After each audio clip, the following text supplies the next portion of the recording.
Os fatores de risco para desenvolver diabetes tipo 2. Seja muito bem-vindo, seja muito bem-vinda à Live D20, onde aos domingos a gente conversa sobre o exercício físico, a alimentação e os medicamentos para o tratamento do diabetes. Meu nome é Roberto Doro, eu sou personal trainer para pessoas que têm diabetes e eu ajudo você, a que tem diabetes, a ficar com a glicemia mais tempo no alvo e ter hemoglobina glicada menor do que 7%. Eu sei bem o que você sente, né, já que eu tenho diabetes tipo 1 há mais de 40 anos. E na live D20 de hoje, eu vou justamente falar a respeito dos fatores de risco para desenvolver o diabetes mellitus tipo 2. Em várias lives ou vídeos meus, né, muitas vezes vocês ouvem eu falando assim, olha, ninguém quer ficar com diabetes, né? Se pudesse perguntar para as pessoas, fala, poxa, você quer ter diabetes, né? Todo mundo vai falar que não, né? Só que tem uma situação aí interessante, né, nessa afirmação. Quem tem diabetes tipo 1 tem uma, um fator genético aonde, a qualquer momento, onde se tiver aí algum momento de estresse, alguma coisa assim, desencadeia aí o processo que envolve a doença autoimune. Então, quer dizer, os glóbulos brancos começam a atacar as células beta-pancreáticas e, consequentemente, a pessoa não vai conseguir produzir insulina. E isso muitas vezes acontece aí quando você ainda é criança. Então, quer dizer, é uma situação muito difícil da gente controlar. Agora, por outro lado, o diabetes mellitus tipo 2, ele é uma doença que ela acaba sendo adquirida. Então, existe sim uma predisposição genética para desenvolver diabetes tipo 2 e também uma situação que está relacionada à parte comportamental, quer dizer, ao meio ambiente. E o que é essa parte comportamental? É exatamente o que define se você vai aumentar ou diminuir o risco de desenvolver diabetes mellitus tipo 2. E quais são os principais fatores que levam a essa situação, que estão relacionados aí à parte ambiental? Exatamente a inatividade física é um dos fatores.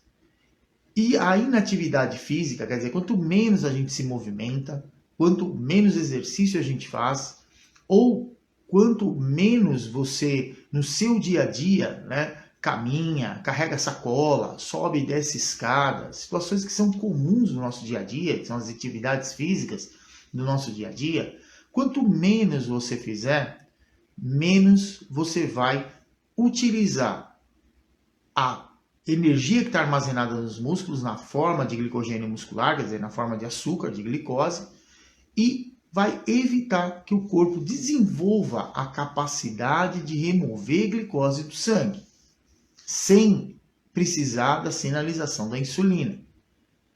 Além disso, o exercício, ele faz a gente gastar energia. E quando a gente gasta energia, você tende a se manter mais magro. E esse é um dos fatores de risco que são o que está mais associado ao aparecimento, ao desenvolvimento, na verdade, da resistência à ação da insulina, que vai terminar com o diagnóstico aí do diabetes mellitus tipo 2.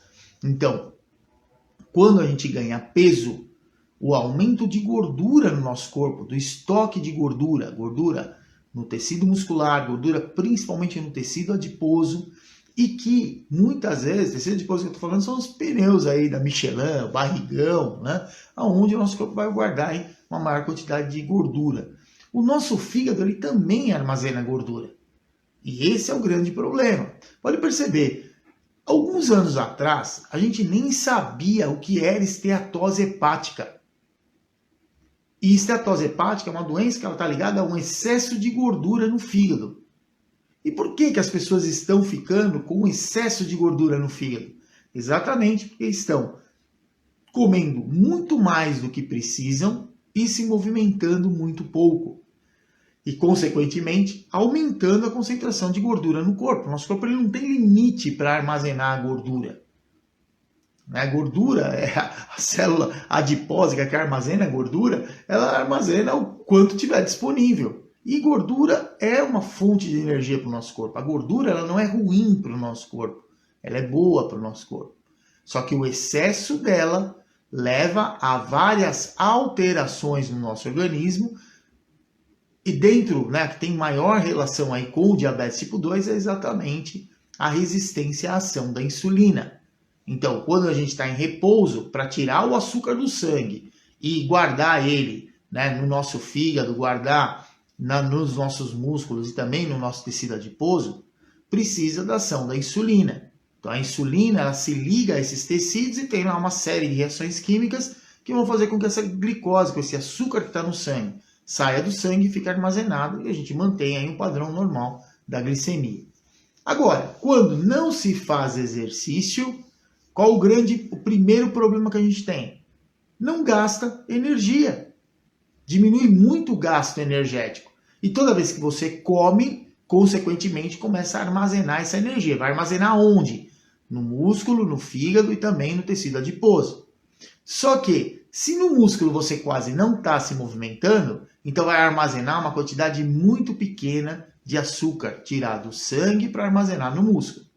O fígado, para uma pessoa adulta, ele vai ter a capacidade de guardar ali açúcar para servir como fonte de energia no momento que a gente não se alimenta, mais ou menos aí de 90 até 110 gramas. Então a gente vai como referência, de uma maneira geral, em torno de 100 gramas de açúcar.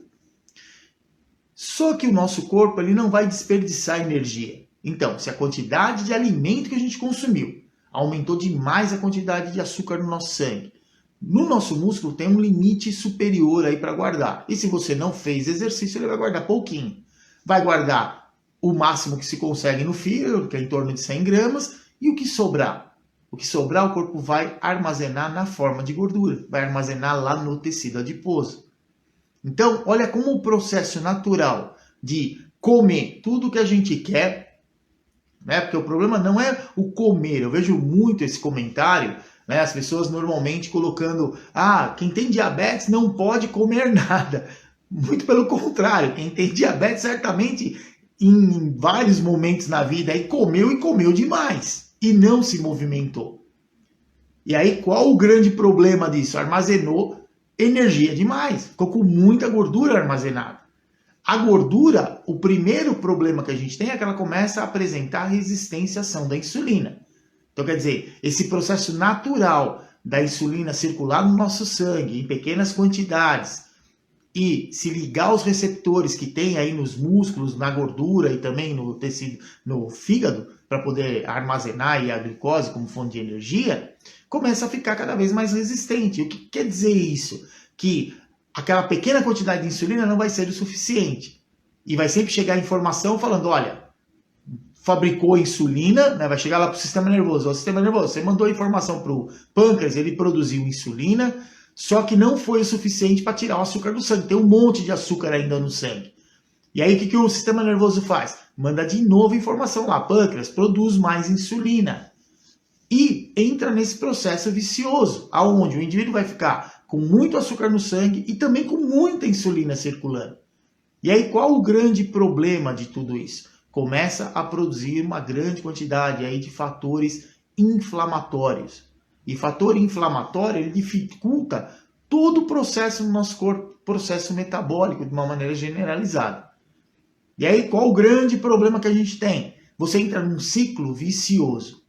O que é pior de toda essa história?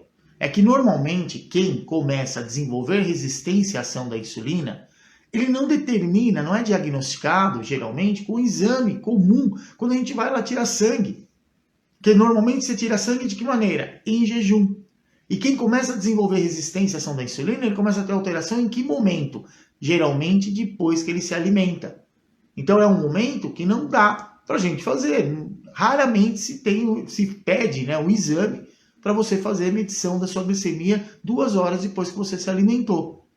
Não tem. Tem o teste oral de tolerância à glicose, que é aquele que você consome lá 75 gramas de carboidrato e que vai ser medido ali, mede em jejum, depois de 30 minutos, 1 hora, 1 hora e meia, 2 horas, que é chamado popularmente conhecido aí de curva glicêmica, que hoje, né, é pouco utilizado. O que é mais utilizado? Um exame que é chamado de hemoglobina glicada, que a gente sabe que a hemoglobina, que é uma hemácia que a gente tem no nosso sangue, um glóbulo vermelho, que transporta oxigênio e remove CO2, esse é o básico dele, também transporta o mineral ferro, ele se liga à glicose facilmente.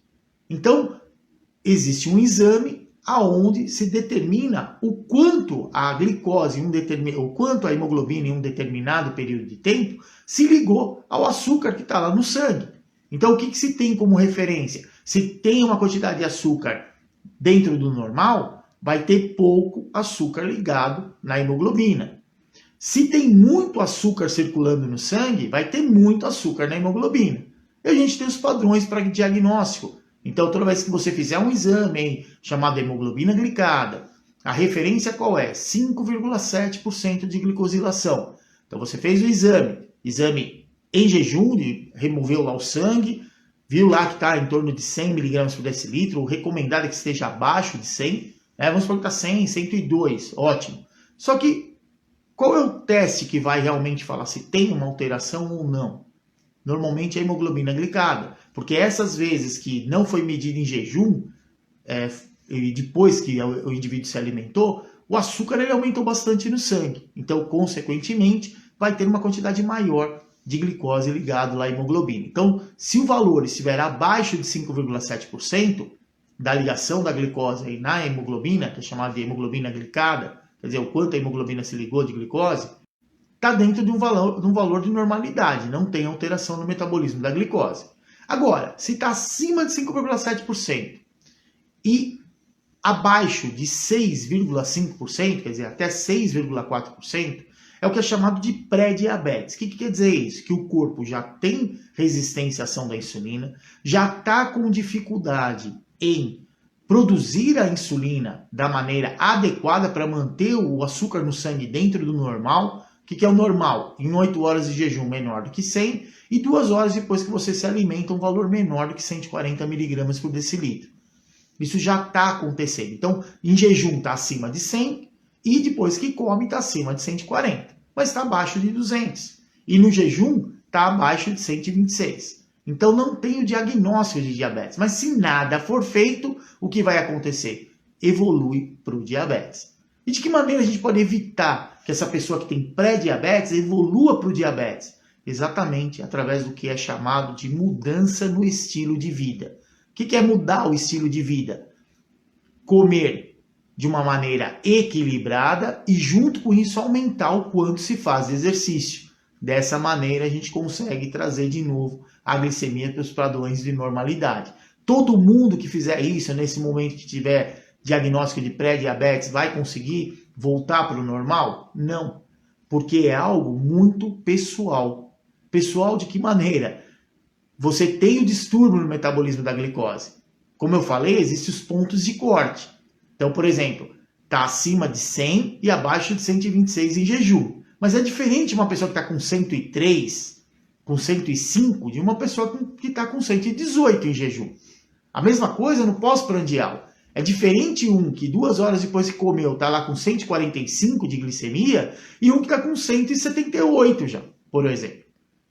Então são situações onde existem os padrões pro diagnóstico, mas você não são todos que vão conseguir voltar para o padrão de normalidade. E mesmo que volte para o padrão de normalidade, o corpo já mostrou que tem dificuldade. E se você não se cuidar, certamente vai evoluir para o diabetes tipo 2. Por que eu estou falando isso para vocês?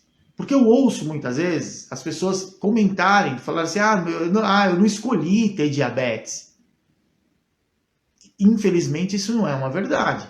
Porque se você sabe que na sua família tem pessoas com diabetes, parentes próximos, pais, tios, tias, né? Pessoas próximas a você que tem diabetes tipo 2, você já tem uma carga genética para desenvolver diabetes tipo 2.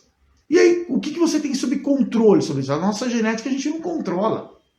Mas você sabendo que existe um risco para você ter diabetes, o que você vai fazer? Tentar se manter a maior parte do tempo uma pessoa mais ativa e a sua composição corporal dentro do que é recomendado para a sua estatura, para a sua altura, o seu biotipo. Então, dessa maneira, você não vai se manter. Você vai se manter uma pessoa saudável, vai continuar comendo de tudo, só que não nas quantidades que geralmente a gente se alimenta. Porque é normal, alimentos que a gente gosta, você comer muito mais do que aqueles que a gente não curte muito.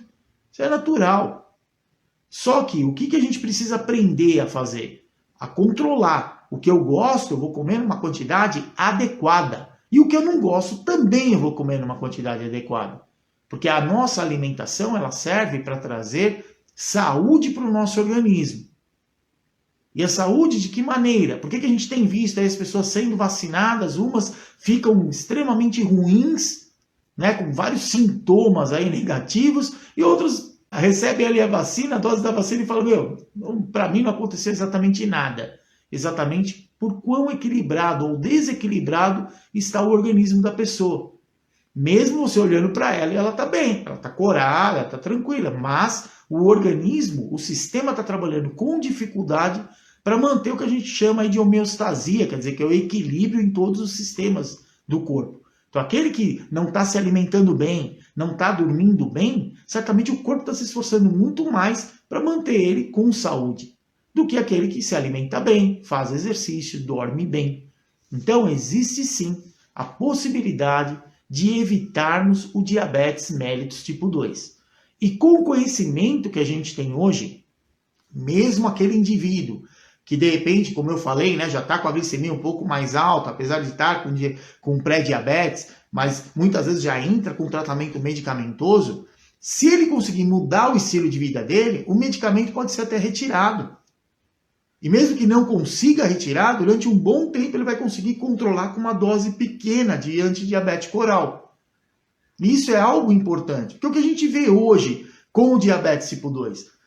Primeiro, as pessoas pouco se cuidam, mesmo sabendo que tem familiares próximos com diabetes. Ah, tem o pai, meu pai tem diabetes. Muitas pessoas eu vejo, né, falando assim, falam, mas e você? Você tem feito exercício? Ah, não tô. Você olha para a pessoa, tá com uma barrigona grande, tá gordo, tá acima do peso. Então, quer dizer, você tá simplesmente falando, diabetes, vem em mim.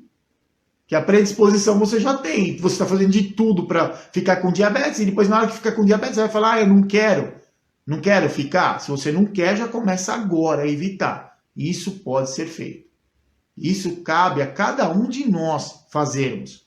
Então não é deixar de comer, não é se privar de nada, mas também é não exagerar. Uma coisa que a gente pode exagerar até um certo ponto é se movimentar. Realmente fazer exercício é bom para a gente. Mas também se ficar, né, numa neura de ficar se exercitando demais e não pegar pelo menos um dia na semana para descansar, realmente você pode ter aí também algum problema em relação a isso, né? Vir a ter aí alguma lesão, ter alguma alteração por conta de ter exagerado, por exemplo, aí no exercício físico.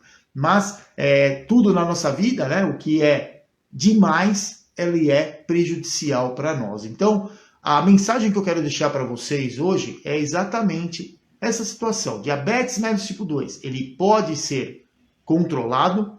Diabetes mellitus tipo 2, para quem vem com esse discurso de eu não escolhi ter, para e pensa direitinho no comportamento que você teve até o diagnóstico, né, de beber, tomar lá a bebida alcoólica, tomar uma grande quantidade. A bebida alcoólica ela fornece caloria para a gente e é caloria vazia.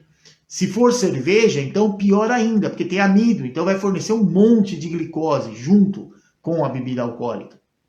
E o corpo vai ter que produzir uma grande quantidade de insulina para poder tirar esse açúcar do sangue. Então, quer dizer, você está forçando o seu organismo a trabalhar. E junto com isso, claro, a gente quando bebe não vai só beber, normalmente come alguma coisa também. E fica o quê? Parado, bebendo e comendo. Então, quando muitas vezes tem aí o diagnóstico de diabetes tipo 2, a pessoa fala, não escolhi, eu não queria ter diabetes. Pensa bem, porque com todo o conhecimento que a gente tem hoje, é uma coisa, é muito difícil, não é? Principalmente para mim que eu trabalho com quem tem diabetes, e eu vejo também os médicos, fica todo mundo muito preocupado com isso. Porque o número de pessoas com diabetes tipo 2 não para de crescer. Quer dizer, como é que não para de crescer com todo o conhecimento que a gente tem hoje? Há anos atrás não se tinha recurso para o diagnóstico. Primeiro a pessoa esperava ficar ruim para depois descobrir que realmente estava com a glicemia alta. Hoje não, hoje a gente tem maneiras de rastrear isso. E já diagnosticar a alteração no metabolismo quando ela está começando. Então ainda dá para dar um passo atrás e evitar que a pessoa fique com diabetes. Outro problema que a gente tem é a pessoa fica com diabetes, tem lá o diagnóstico e não trata. Toma o medicamento, não mede a glicemia, continua comendo o que quer, não faz exercício. E aí o que acontece? Aquela situação inicial que eu falei de ter lá mais gordura, começa a apresentar resistência à ação da insulina, começa a apresentar fatores inflamatórios, isso só vai cada vez agravando mais. E cada vez levando a pessoa para uma situação cada vez pior, cada dia pior. Então começam a vir dores, que isso, o diabetes de uma maneira geral, ele é silencioso, você fica hiperglicêmico, o que você sente? Sede e começa lá a fazer um pouco mais de xixi. Se fica assim durante dias, aí você vai se sentir um caco. Você dorme, mas continua sonolento, continua sem vontade de fazer nada. Se faz um episódio de hipoglicemia, porque controlou um pouco mais, se sente mal, tremedeira, transpira, se sente, é um desconforto muito grande. E isso também é ruim para quem tem diabetes. Então, quem tem diabetes tem que evitar ficar fazendo hipoglicemia e evitar ficar em hiperglicemia. Ficar com glicemias aí acima de 180. E muitas vezes as pessoas acordam pela manhã, quem tem diabetes tipo 2, mede lá a glicemia de manhã e fala, minha glicemia está super boa, estava 112. 112 quando você acordou. O que aconteceu com ela depois que você tomou seu café da manhã? Ela continuou 112? Não, não continuou 112. Mas ela chegou até quanto? Ela chegou até um valor menor do que 180 depois que você comeu? Ou ficou acima de 180? Na hora que você foi almoçar, quanto estava a sua glicemia? A pessoa também não sabe. Então, esse é um problema muito sério que a gente tem, porque a médio e longo prazo o que vai acontecer?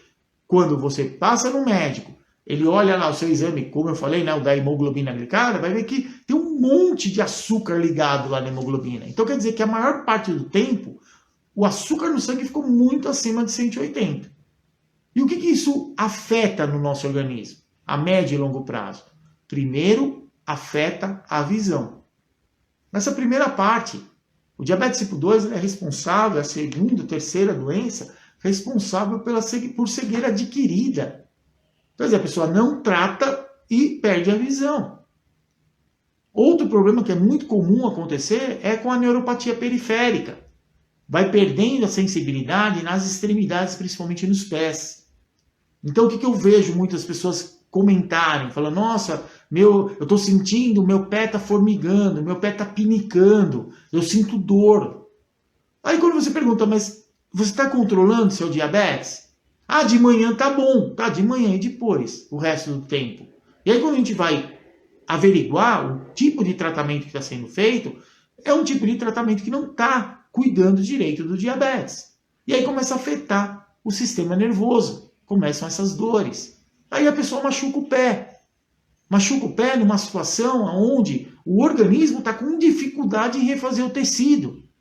Aquilo inflama de um jeito absurdo por um problema circulatório causado pelo excesso de açúcar que se tem, se proliferam ali micro-organismos, desenvolve uma inflamação terrível e apodrece o tecido, entra em necrose. E aí qual é o único recurso? Amputar. Então, são duas situações que assustam bastante. A primeira, as pessoas saberem que tem um risco, esse risco ele é controlado, é fácil você controlar, e a pessoa não controla. A partir do momento que ele tem o diagnóstico, o tratamento efetivo para o diabetes tipo 2, ele inicia com o exercício físico e o controle alimentar. É a mudança no estilo de vida que vai funcionar. Não está conseguindo controlar assim? Entra com o medicamento. Só que o que a gente vê acontecer? As pessoas se apoiam muito no medicamento, continuam comendo o que quer e também não faz exercício. E dali para frente o que acontece? O tratamento ao longo do tempo fica só baseado no medicamento. E aí não consegue controlar, associa mais um medicamento. Não consegue controlar, associa mais um medicamento. Não consegue controlar, começa a entrar com insulina. E muitas vezes, quando entra com insulina, a pessoa já ficou com hiperglicemia há tantos anos, que muitas vezes já está com problema na visão, com problema renal, com problemas principalmente relacionados à neuropatia periférica, foi o que eu falei há pouco, principalmente nessa época agora, com baixa temperatura, tanta dor, tanto sentir pinicar, cutucar no pé, formigamentos, não consegue nem dormir à noite. E por que que isso está acontecendo? Porque ficou um longo tempo sem controlar.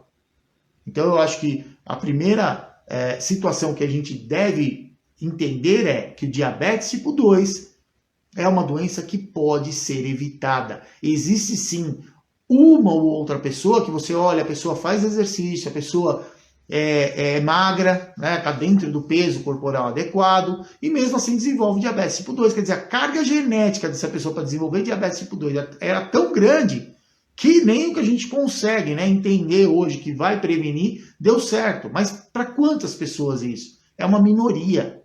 A grande maioria consegue. O que a gente ouve tanto falar? As pessoas que são obesas e de repente fazem a cirurgia bariátrica, o que acontece? Ah, eu sarei do diabetes. Quer dizer, sarou do diabetes, claro. E por que estava com diabetes? Porque não se mexia, foi ganhando peso de um jeito que chegou a afetar a saúde da pessoa. Então sim, diabetes tipo 2 ele pode ser evitado. Então se você tem diabetes tipo 2, evite que fique ladeira abaixo, que você fique numa situação onde só venha agravando, possa te levar aí a amputações. E lembre-se que quando você, cada vez que nós, né, que temos diabetes, a gente escolhe, né, fala, não, eu vou chutar o balde, vou comer de tudo, não vou fazer exercício, quero que se dane. Quem vai ser o diretamente prejudicado é você. Mas lembra que a sua família também vai sofrer com isso. Quem está próximo de você também sofre com isso. A sua esposa, o seu marido, o seu namorado, sua namorada, os seus familiares. Essas pessoas sofrem com você. E se você tiver uma amputação, se você perder a visão, se você, sabe, qualquer problema que você venha a ter por um mau controle do diabetes, quem tiver próximo de você também vai sofrer. Então tenta pensar nisso, que não é só você que vai se estrumbicar. Você vai arrastar quem te ama também ladeira abaixo. Tá bom? Então, pessoal, a mensagem que eu tinha para passar hoje para vocês era essa, quer dizer, o diabetes tipo 2 pode ser controlado, pode não, ele deve ser controlado. O diabetes tipo 2 é uma doença que pode ser evitada e com o conhecimento que a gente tem hoje, pode sim evitar que, inclusive, você mesmo sabendo que tem já distúrbio no metabolismo da glicose, você conseguir manter uma qualidade de vida muito parecida com as pessoas que não têm diabetes, inclusive nem usando medicamento. Então hoje a gente tem uma quantidade de conhecimento muito grande, mas mesmo nessa situação, o que é importante fazer? Monitoramento. Então está fazendo exercício, estou fazendo exercício, estou controlando o que eu como. Só que a cada 3 meses, mais ou menos, passa no médico, faz a coleta de sangue, vê direitinho se está dando certo esse tratamento. Porque a qualquer momento pode modificar. Tanto o tratamento do diabetes como, né, os recursos que a gente utiliza, eles são muito variáveis. Em cada momento a gente vai encontrar o que é melhor dentro dos 3 pilares de tratamento. O que a gente fala pilar? São os apoios que a gente tem para tratar. Então quais são os apoios que a gente tem para tratar? O medicamento, o exercício físico e a alimentação. Se a gente equilibrar isso, você tem 3 lugares aí para se apoiar. Ah, mas putz, agora tá frio, dá uma vontade de comer um pouquinho mais. Beleza, come um pouquinho mais. Só que equilibra de que maneira? Faz mais exercício. Dessa maneira você consegue sim equilibrar a situação, tá bom? Deixa eu só ver aqui, parece que tem uma pergunta aqui. Se tem alguma alimentação aí que poderia ser individualizada para quem tem diabetes tipo 2, para ajudar. Bom, o que acontece é o seguinte. A alimentação, foi o que eu falei, né? A alimentação ela vai servir para a gente como para que a gente tenha saúde. Só que no momento que você tem um distúrbio no metabolismo da glicose, então quer dizer, você come, você vai precisar consumir todos os nutrientes para te manter saudável. Junto com isso, você tem aí um aumento no metabolismo da glicose. Nessa situação, a tendência natural é diminuir alimentos que contenham carboidrato, principalmente carboidrato simples. Então, os que a gente normalmente já bate pronto, né, na cabeça são os doces. Porque doce tem açúcar. Açúcar comeu vai direto para o sangue. Ele nem passa pelo sistema digestório. Ele vai direto, desce direto atravessa ali as membranas do intestino e já vai para o sangue. Então, você pode selecionar isso. Ah, eu não posso comer mais doce. Se a sua glicemia estiver dentro de um valor adequado, você pode comer um pedacinho, um pedaço pequeno. E qual o recurso que a gente utiliza hoje, também no diabetes tipo 2? A contagem de carboidratos. A contagem de carboidratos, para quem usa insulina de ação rápida, você faz uma proporção. Ah, eu vou comer, sei lá, 30 gramas de carboidrato, você vai aplicar uma quantidade de insulina para diminuir, para tirar esses 30 gramas de carboidrato do seu organismo. Agora, quem tem diabetes tipo 2 normalmente usa o antidiabético oral. O antidiabético oral, ele tem uma ação que ela é mais prolongada. Existem uns que são, sim, para evitar que fique hiperglicêmico, né? Depois que se alimenta. Então, esses geralmente, quando você toma ele, em 30 minutos ele já começa a fazer efeito e ele vai fazer um efeito semelhante ao que acontece com a insulina de ação rápida. Mas, para contagem de carboidrato, vai ser feito de que maneira? Dentro da composição corporal que a pessoa tem, do quanto de energia que ele precisa, vai ser determinado quantas refeições ele vai fazer no dia e qual a quantidade total que ele vai consumir de carboidrato. Então vamos supor aí que ele vai consumir 150 gramas de carboidrato durante o dia. Nas principais refeições ele vai consumir um pouquinho mais, em torno aí de 40 gramas de carboidrato, por exemplo. E depois pequenas quantidades nas outras refeições, até somar os 150. Agora, de que maneira a gente consegue um melhor controle? Monitorando mais. Hoje, quem tem diabetes tipo 2 deve sim medir mais vezes a glicemia, porque isso vai dar padrão. Uma referência que a gente tem pode ser usada agora. Você mede a sua glicemia. Você sabe que a cada 15 gramas de alimento com carboidrato que você comer, ele vai aumentar de 40 a 50 miligramas por decilitro. Isso quer dizer o quê? Se agora eu vou comer, estou com 120, se eu comer 15 gramas de carboidrato, vai aumentar aí para 160, 170. Então, fica abaixo de 180? Fica. Então é esse o cálculo que você precisa fazer. Hoje a gente tem aí várias tabelas, né, a respeito, que explicam a respeito da contagem de carboidrato. Um documento que eu sempre indico, né, para as pessoas lerem e entenderem como vai funcionar, é um documento sobre contagem de carboidrato que foi desenvolvido pelas nutricionistas, pelo Departamento de Nutrição da Sociedade Brasileira de Diabetes. Então, se você entrar lá na internet, lá diabetes.org.br, tem lá uma parte que é para profissionais da saúde e para a população de uma maneira em geral. Você entra nessa parte, vai lá na nutrição e tem lá a parte para download. Se vocês tiverem dificuldade e quiserem o documento, manda para mim um direct que eu mando para você o link aí para fazer o download. Então ele é um documento em PDF, você dá uma olhada nele e você vai entender como é feito aí o cálculo. E existe uma tabela de alimentos. Inclusive tem até um aplicativo desse manual aí de contagem de carboidratos. Então você vai comer o alimento, eu não sei quanto tem lá de carboidrato naquele alimento. Eu vou comer arroz. Arroz eu sei que tem carboidrato, mas quanto de arroz tem carboidrato? Quanto carboidrato? Uma medida caseira aí, para ficar rápido a conta, uma colher de sopa mais ou menos aí tem em torno de 5 gramas de carboidrato. Então eu sei que se eu comer 15 gramas de carboidrato, ou seja, 3 colheres de sopa de arroz, eu automaticamente vou aumentar o meu açúcar no sangue de 40 a 50 miligramas por decilitro. Eu sempre prefiro, por precaução, partir do pressuposto que vai aumentar 50. Então vamos voltar de novo lá. Medir minha glicemia agora. Vou comer. Quanto está? Está 120? Então se eu comer 3 colheres de arroz na minha alimentação, junto ali com a proteína, com outros alimentos que eu estiver comendo, eu sei que vai aumentar aí para 170 miligramas por decilitro. Isso está bom, porque depois da refeição ficar abaixo de 180, você consegue ter um bom controle do diabetes. Então a alimentação, o mais importante é isso. Agora vamos colocar uma outra situação. Eu cheguei para me alimentar agora e minha glicemia está 160, por exemplo, 150. Então eu sei que se eu comer 15 gramas de carboidrato, o que vai acontecer? Vai para 200, vai para cima de 200.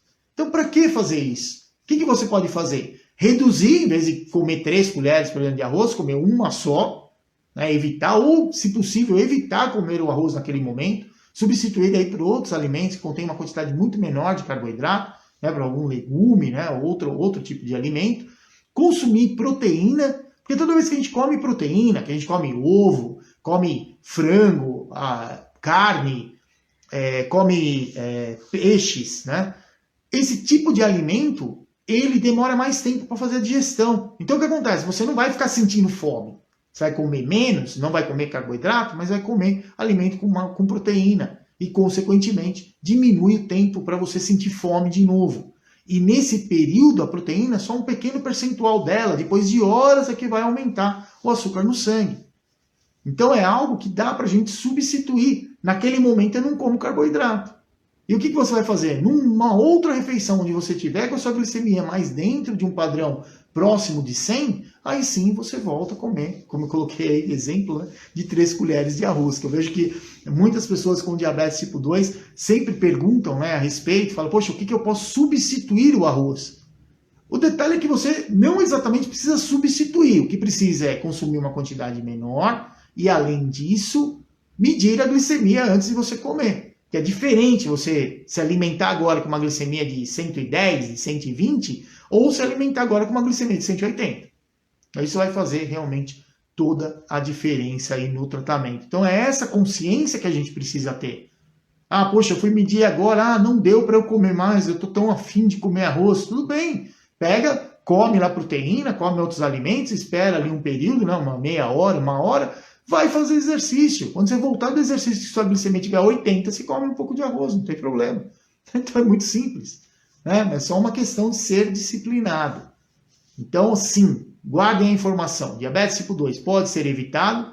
Então é uma doença que você pode evitar tê-la e que infelizmente ela não para de crescer, né?